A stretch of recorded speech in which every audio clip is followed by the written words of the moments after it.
Chapter 17. A New Interest in Life. The next afternoon, Anne, bending over her patchwork at the kitchen window, happened to glance out and beheld Diana down by the Dryad's bubble beckoning mysteriously. In a trice, Anne was out of the house and flying down to the hollow, astonishment and hope struggling in her expressive eyes. But the hope faded when she saw Diana's dejected countenance. "Your mother hasn't relented?" she gasped. Diana shook her head mournfully. "No, and oh, Anne, she says I'm never to play with you again. I've cried, and I told her it wasn't your fault, but it wasn't any use. I had ever such a time coaxing her to let me come down and say goodbye to you. She said I was only to stay 10 minutes, and she's timing me by the clock." "10 minutes isn't very long to say an eternal farewell in," said Anne tearfully. "Oh, Diana, will you promise faithfully never to forget me, the friend of your youth, no matter what dearer friends may caress thee?" "Indeed, I will," sobbed Diana, "and I'll never have another bosom friend. I don't want to have. I couldn't love anybody as I love you." "Oh, Diana," cried Anne, clasping her hands, "do you love me?" "Why, of course I do. Didn't you know that?" "No." Anne drew a long breath. "I thought you liked me, of course, but I never hoped you loved me. Why, Diana, I didn't think anybody could love me. Nobody ever has loved me since I can remember. Oh, this is wonderful. It's a ray of light which will forever shine on the darkness of a path severed from thee, Diana. Oh, just say it once again."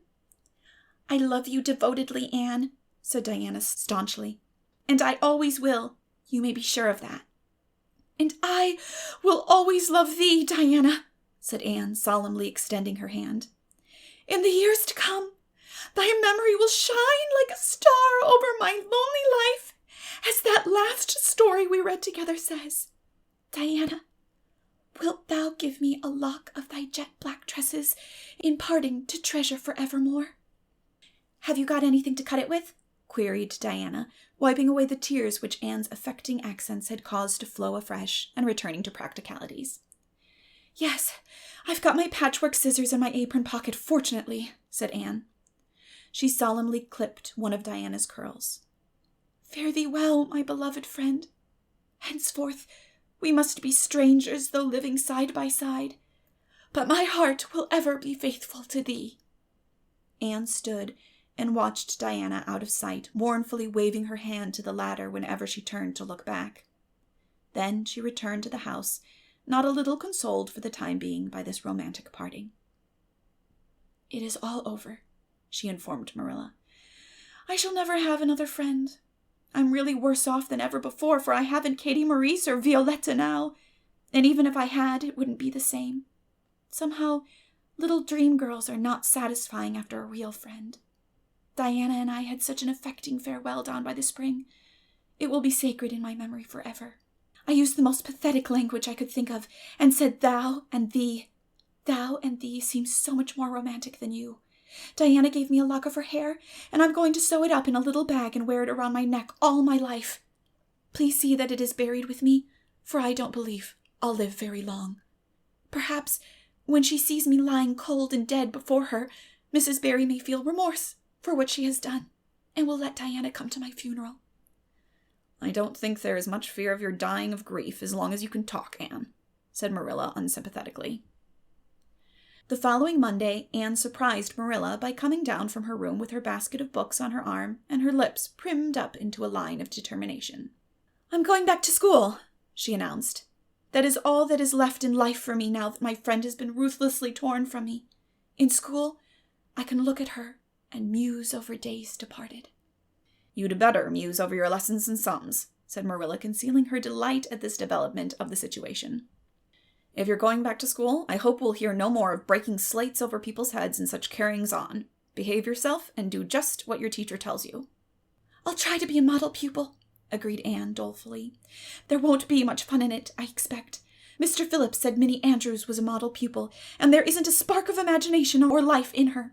She's just dull and poky and never seems to have a good time.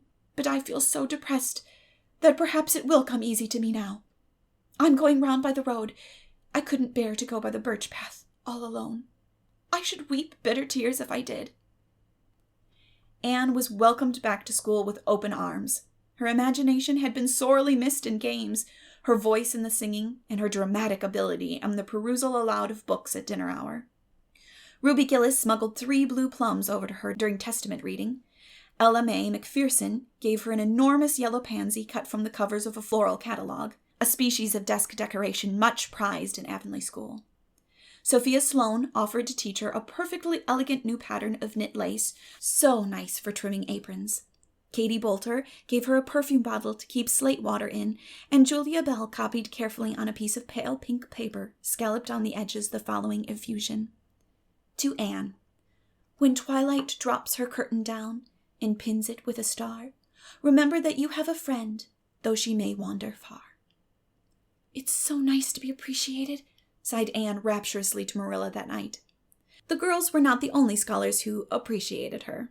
When Anne went to her seat after dinner hour, she had been told by Mr. Phillips to sit with the model Minnie Andrews. She found on her desk a big, luscious strawberry apple.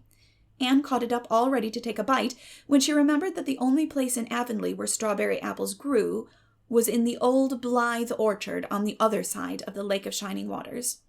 Anne dropped the apple as if it were a red-hot coal and ostentatiously wiped her fingers on her handkerchief. The apple lay untouched on her desk until the next morning, when little Timothy Andrews, who swept the school and kindled the fire, annexed it as one of his perquisites. Charlie Sloane's slate pencil, gorgeously bedizened with striped red and yellow paper costing 2 cents where ordinary pencils cost only 1, which he sent up to her after dinner hour, met with a more favorable reception. Anne was graciously pleased to accept it, and rewarded the donor with a smile, which exalted that infatuated youth straightway into the 7th heaven of delight, and caused him to make such fearful errors in his dictation that Mr. Phillips kept him in after school to rewrite it.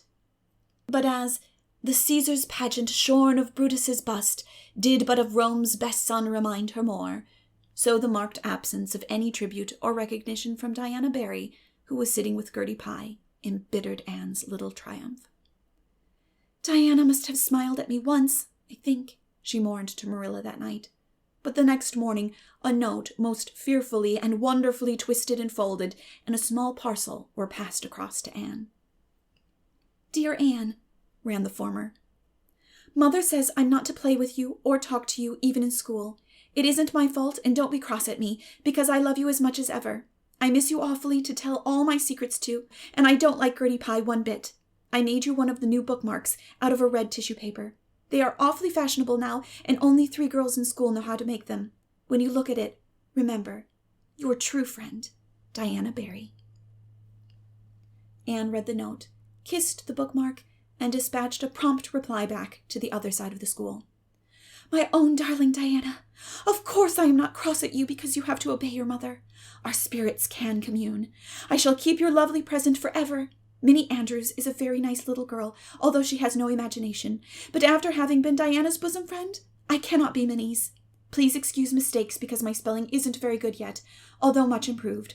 Yours until death us do part, Anne or Cordelia Shirley.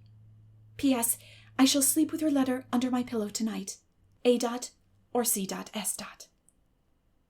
Marilla pessimistically expected more trouble since Anne had begun to go to school, but none developed. Perhaps Anne caught something of the model spirit from Minnie Andrews. At least she got on very well with Mr. Phillips thenceforth. She flung herself into her studies heart and soul, determined not to be outdone in any class by Gilbert Blythe. The rivalry between them was soon apparent. It was entirely good-natured on Gilbert's side, but it is much to be feared that the same thing cannot be said of Anne, who had certainly an unpraiseworthy tenacity for holding grudges. She was as intense in her hatreds as in her loves. She would not stoop to admit that she meant to rival Gilbert in schoolwork, because that would have been to acknowledge his existence, which Anne persistently ignored. But the rivalry was there, and honors fluctuated between them. Now Gilbert was head of the spelling class. Now Anne, with a toss of her long red braids, spelled him down. One morning Gilbert had all his sums done correctly and had his name written on the blackboard on the roll of honor. The next morning Anne, having rested wildly with decimals the entire evening before, would be first. One awful day they were ties, and their names were written up together. It was almost as bad as a take notice, and Anne's mortification was as evident as Gilbert's satisfaction. When the written examinations at the end of each month were held, the suspense was terrible. The first month, Gilbert came out 3 marks ahead. The second, Anne beat him by 5. But her triumph was marred by the fact that Gilbert congratulated her heartily before the whole school. It would have been ever so much sweeter to her if he had felt the sting of his defeat. Mr. Phillips might not be a very good teacher, but a pupil so inflexibly determined on learning as Anne was could hardly escape making progress under any kind of a teacher. By the end of the term, Anne and Gilbert were both promoted into the 5th class and allowed to begin studying the elements of the branches by which Latin, geometry, French, and algebra were meant.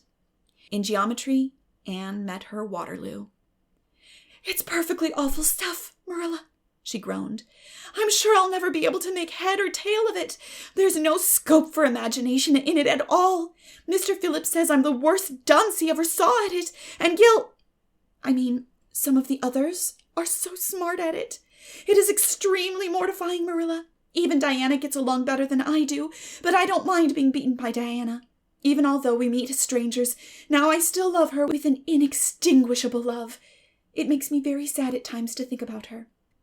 But really, Marilla, one can't stay sad very long in such an interesting world. Can one?"